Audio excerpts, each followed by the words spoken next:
Hello students, today I am going to start a new chapter, chapter 2 of Economics, People as a Resources, Part 2। तो हम बात कर रहे थे quality of population के बारे में। तो क्वालिटी ऑफ पॉपुलेशन किस चीज़ में, जनसंख्या किस चीज़ में डिपेंड होती है? तो सबसे ज़्यादा होता है लिटरेसी रेट, कि कितना यहाँ पर जीवन है, हेल्थ है पर्सन की, लाइफ एक्सपेक्टेंसी है, स्किल फॉर्मेशन है। तो ये कैसे एक देश के लोगों के प्रति, एक देश के निर्माण में ये चीज़ें अफेक्ट करती हैं, हेल्थ, लाइफ एक्सपेक्टेंसी, स्किल। तो क्वालिटी ऑफ अ पॉपुलेशन ये एक तरीके का ग्रोथ है कंट्री का, चाहे वो इलिटरेट हो, चाहे वो अनहेल्दी पॉपुलेशन हो, या एक लाइबिलिटी हो इकोनॉमी के लिए। तो ये बहुत ज़्यादा ज़रूरी है कि हम इसको जानें। तो इसका सबसे पहला है सेक्टर, पहला आता है हमेशा एजुकेशन, और दूसरा रहता है हमेशा हेल्थ। तो ये याद रखना, एजुकेशन हेल्थ। तो पहला एजुकेशन की बात करें तो यही इंसिडेंट जो पहले की स्टोरी में, कि शकल की एजुकेशन स्टार्टिंग में बहुत इनिशियल स्टेज पे बहुत अच्छी थी, फिर उसके बाद बिगड़ती रही, उसने आगे ध्यान नहीं दिया अपनी पढ़ाई में, अपनी वृद्धि में। तो कैसे ये चीज़ें होती गई वो, और एक तरीके से जैसे एक शीला थी, इसमें स्टोरी दी हुई है, वो खाना बनाती रही, clean utensil, washing clean clothes. तो इन सब से वो अपने परिवार का एक तरीके से खर्चा चलाती रही, लेकिन वो कभी आगे बढ़ नहीं पाई। तो क्यों ज़रूरी है ये सब चीज़ें, और क्यों ज़रूरी है एक इनकम प्रैक्टिकली आना, ताकि वो अपने स्किल डेवलपमेंट में काम आ सकें। तो ये बहुत ज़्यादा ज़रूरी है। सेकंड लास्ट लाइन में लिखा है, women are not paid for the service delivered in the family. तो ये भी बहुत ज़्यादा देखा गया है कि जो औरतें घर में काम करती हैं, उनको एक तरीके से सर्वेंट ही देखा जाता है, उनका सर्विस को कोई इम्पोर्टेंस नहीं दी जाती। The household work done by women is not recognised as a national income. तो नेशनल इनकम भी इन औरतों की इनकम को रिकोगनाइज नहीं करा जाता। तो ये भी एक बहुत बड़ा काउंटर पार्ट है। फिर इसके बाद एक एक्टिविटी आ जाती है आपकी बुक में, कि लिटरेसी रेट कितना है, ह्यूमन को रिक्वायरमेंट के लिए रेट कितना है, डेवलपमेंट के लिए रेट कितना इम्पॉर्टेंट है। तो एक बहुत अच्छी लाइन आपके ब्लू बॉक्स में दी हुई है 21 पेज में, human being is a positive asset and a precious national resource which need to be cherished, nurtured and developed with tenderness and cared, coupled with dimension। तो एक व्यक्ति एक सकारात्मक, हम कह सकते परिपति, और एक कीमती राष्ट्र संसाधन है, जिसे बड़ी सहजता और गतिशीलता और सावधानीपूर्ण संजोग से पोषित किया गया है। तो इसको विकसित करने की भी आवश्यकता है। तो प्रत्येक व्यक्ति का एक विकास है, समस्याओं और आवश्यकताओं की एक भिन्न श्रृंखला है, और इस जटिल और गतिशील विकास प्रक्रिया में शिक्षा का भी एक बहुत बड़ा योगदान है। तो अगर इन सब चीज़ों को पार करना है, तो सबसे बड़ा इम्पॉर्टेंट एस्पेक्ट आता है कि education and growth helps in the building of a nation for its development. तो एजुकेशन, अगर क्वालिटी इम्प्रूव करना है अपनी लाइफ की, तो education plays a important role. फिर इसके बाद एक डिस्कस है कि कैसे बजट इम्प्रूव होता रहा, जाता रहा, और ये करोड़ों का ट्रांजैक्शन होता रहा। तो एक टेबल भी टेबुलर फॉर्म में दिया गया है आपकी बुक में, कि 1951 में क्या था सेक्टर, 61, 71, 81। तो ये नहीं है, बस ये देखा गया है पर्सन कितने रिक्रूट हुए, मेल पॉपुलेशन, फीमेल। तो ये भी एक इम्पॉर्टेंट फैक्टर तो है, लेकिन ये जीडीपी में इंक्रीज नहीं होता है। जीडीपी का फुल फॉर्म है ग्रॉस डोमेस्टिक प्रोडक्ट। फिर हम इसमें ये भी देख सकते हैं कि क्या इसमें लिटरेसी रेट रही फॉर द डेवलपमेंट। तो हमने ये देखा कि केरला में ज़्यादा पढ़े लिखे लोग हैं, लिटरेसी रेट ज़्यादा एज़ कम्पेयर टू बिहार। तो ये भी एक था एक तरीके का, कि एनुअल रिपोर्ट और इन सब में ये पता चलता है कि कैसे डेवलप नेशन और अंडर डेवलप नेशन बढ़ रहे हैं आगे। तो सेकेंड लास्ट लाइन में हम देखते हैं, literacy is not only a right, it is need of the citizen to perform its duty. तो हम ये भी देख सकते हैं कि लिटरेसी, पढ़ना लिखना, एक तरीके की राइट नहीं है, बल्कि ये ड्यूटी है एक देश की, अपने व्यक्तियों को बढ़ाने की, आगे पढ़ाने की।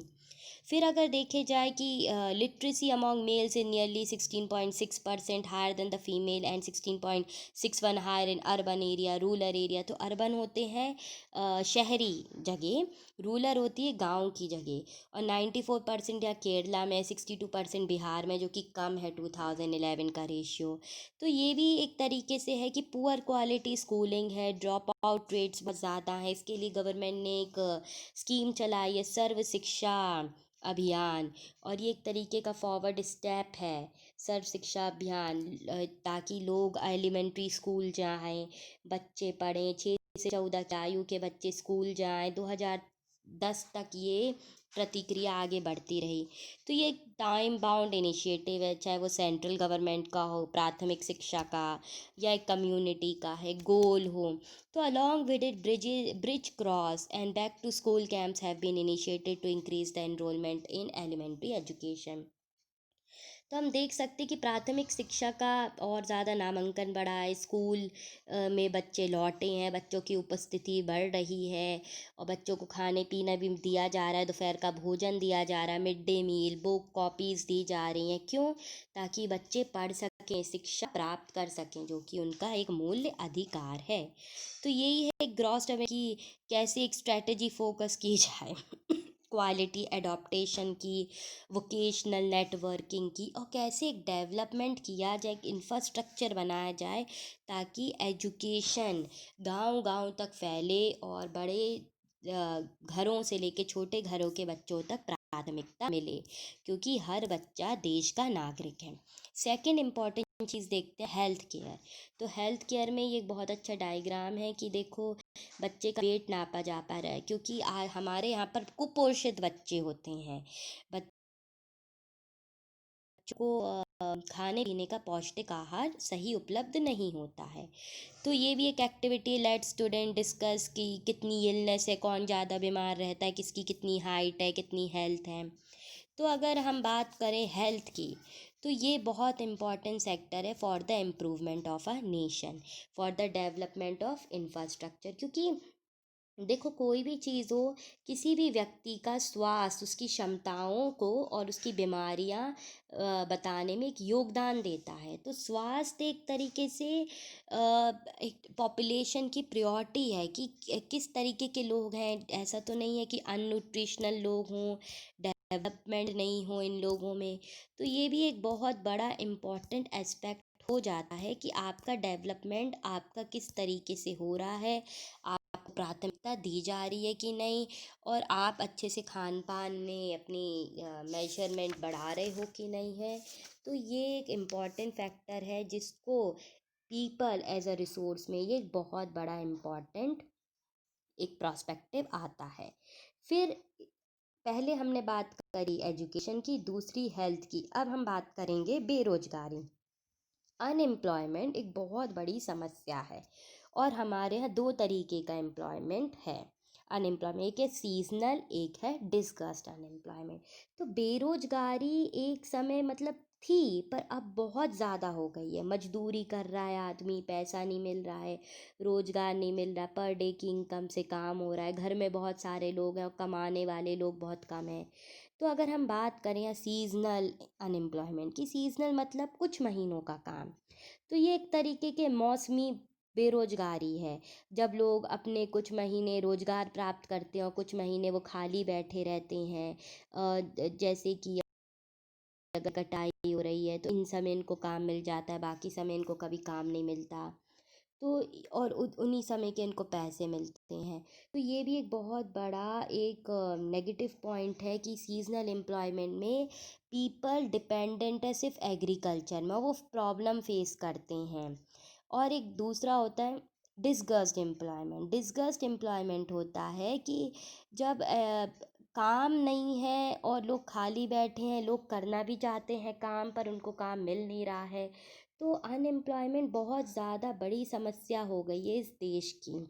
चाहे वो एक तरीके से एक्स्ट्रा पेमेंट नहीं मिल रही लोगों को, मेल न्यूट्रिशन है, खर्चे ज़्यादा हो गए हैं, महंगाई ज़्यादा बढ़ गई है, मैन पावर इक्विपमेंट ज़्यादा हो गया, स्किल डेवलपमेंट ज़्यादा हो गया, पीपल एज अ रिसोर्स बहुत ज़्यादा डिस्पेयर फील करने लगे हैं, क्योंकि उनके पास पैसा नहीं है कुछ करने के लिए। तो ये एक बहुत बड़ा सब्सटेंस लेवल है, एक वेस्टेज है इकोनॉमी की। तो यहाँ पर large number of people represent with a lower group of productivity are employed. तो हमने ये भी देखा बहुत ज़्यादा लोग गरीबी की संख्या में है, अस्थिरता में है, और वो एक तरीके से बेरोजगारी का सामना कर रहे हैं, बेरोजगार हैं, उनकी इनकम कैपेसिटी सही नहीं है, तो और उनका डेवलपमेंट नहीं हो पा रहा। तो ये इम्प्रूवमेंट की बहुत ज़्यादा ज़रूरत है। बेरोज़गारी एक स्ट्रक्चर है जिसको ख़त्म करना बहुत ज़्यादा ज़रूरी है, और इसके लिए people are playing an basic important role in the development. अगर हम स्टोरी ऑफ विलेज की बात करें तो यहाँ पर लोगों के पास खेती बाड़ी और कुछ नहीं है, एजुकेशन नहीं है, तो गवर्नमेंट को इनकी एजुकेशन सेक्टर्स पे काम करना बहुत ज़्यादा ज़रूरी है, डिज़ाइनिंग करना ज़्यादा ज़रूरी है, इनका लेआउट बनाना, पंचायत को स्ट्रॉन्ग होना ज़रूरी है, प्राइमरी सेकेंडरी सेक्टर को इम्प्रूव होना ज़रूरी है for the development of economy. तो हमें ये भी देखना है कि रोज़गार तो ज़रूरी है, लेकिन रोज़गार के लिए जो बेसिक फैसिलिटीज़, बेसिक एसेट्स हैं, तो they also play a important role for the development. तो इस चैप्टर में बस यही 3 चीज़ें थी कि व्हाट इज़ अ रिसोर्स, तो people are a resource, primary secondary territory activity, how education affect the people as a resource and income of rural area, urban area, how the basic challenge of unemployment affect the people, two type of unemployment, seasonal, disguised, and third thing is health sector. इसके बाद third chapter will be poverty as a challenge.